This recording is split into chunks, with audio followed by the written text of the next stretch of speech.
Hello again, welcome back to Joe's Home Flavors. Today I'm going to be cooking something really simple and it goes deliciously with fish. We're talking about the tomato, mint and parsley risotto. Keep up and I'll see you in a minute.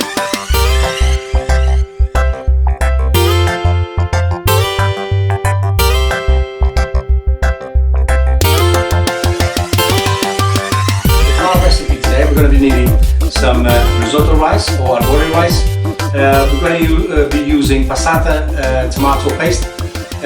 We're using also as well some onions, chopped onions, and some chopped parsley as well, and some whole mint. And obviously we're going to be needing some olive oil, some seasoning, some salt and pepper, and some water as well.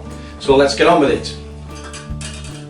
So we need to get our olive oil and get this one going. A little bit of olive oil.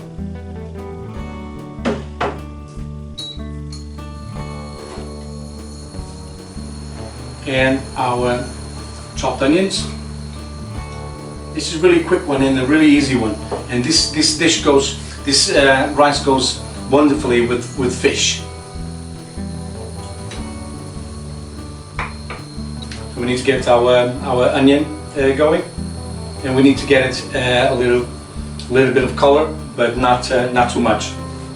Once you're happy with the color of the onion, it should sweat a little bit. It shouldn't cook completely. We now add the water. I have about half a liter of water here.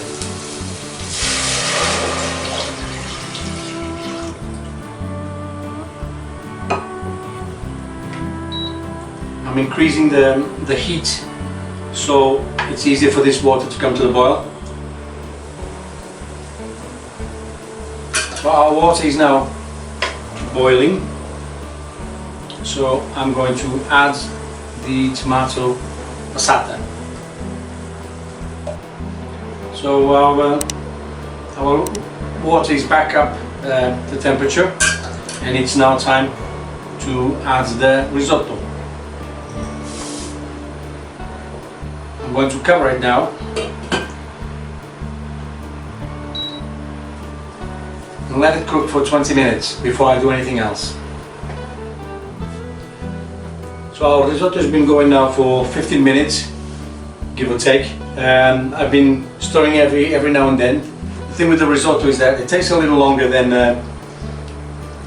normal rice, and you need to keep an eye on it constantly, so you make sure that everything is going okay.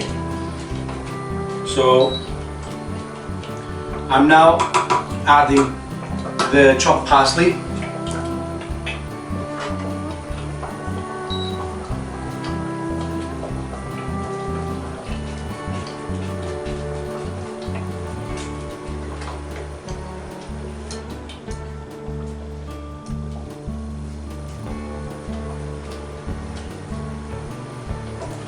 So now it will also infuse all these parsley flavors. A little bit more.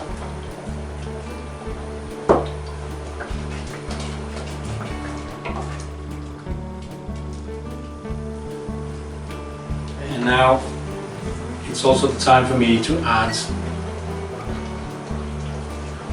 some mint. I use whole mint because I want to remove it later on, so I'll use all of it, okay?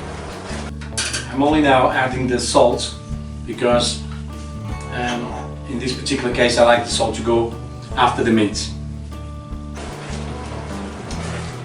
And this is where the magic happens. So now we need to bring it really down, just to a nice simmer. We don't want to overcook the rice, but we want to make sure that at the same time it has a chance to incorporate those flavors.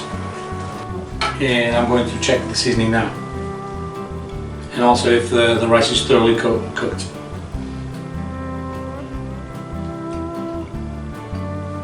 Yeah, that's what I wanted. Leave it for another 2 or 3 minutes and turn it off, assuming that you have checked your seasoning. So the hob now is off. I'm going to let it sit for maybe 5 minutes, and I'm going to serve it and try it. And here we go, our magnificent tomato, mint and parsley risotto. This is very simple recipe, but it's very every bit tasty. And then, like I said, it goes really well with fish. So today, because I was making it earlier, I have in terms of fish, I have an escabeche of sardine, which I now serve on top of a little piece of baguette, toasted baguette. That's pretty much the fish I have in hand, and that's what I'm having it with this magnificent risotto. So let's try the risotto and see how that goes. Do you know what? You can.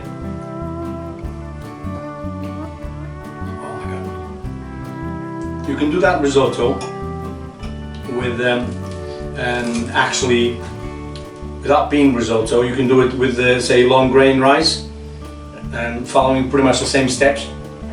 The only difference in terms of cooking would be the risotto is bigger and harder, so it takes longer to cook the risotto, and the long grain rice, it's easier to make and it's also quicker, but it gets as creamy as this one. The only difference is that normally the risotto, I mean from this risotto to every other risotto we know, is that normally the risotto is finished with a little bit of butter to give it a little bit more sauciness to its consistency. I didn't do it because it's cooked basically with the passata, which is already a rich sort of texture, and it adds already to the sauce, so the sauce is already creamy, so it doesn't really need another fat other than the olive oil where I blanched, where I sweated the onions. Okay, so apart from that, again, it's really simple.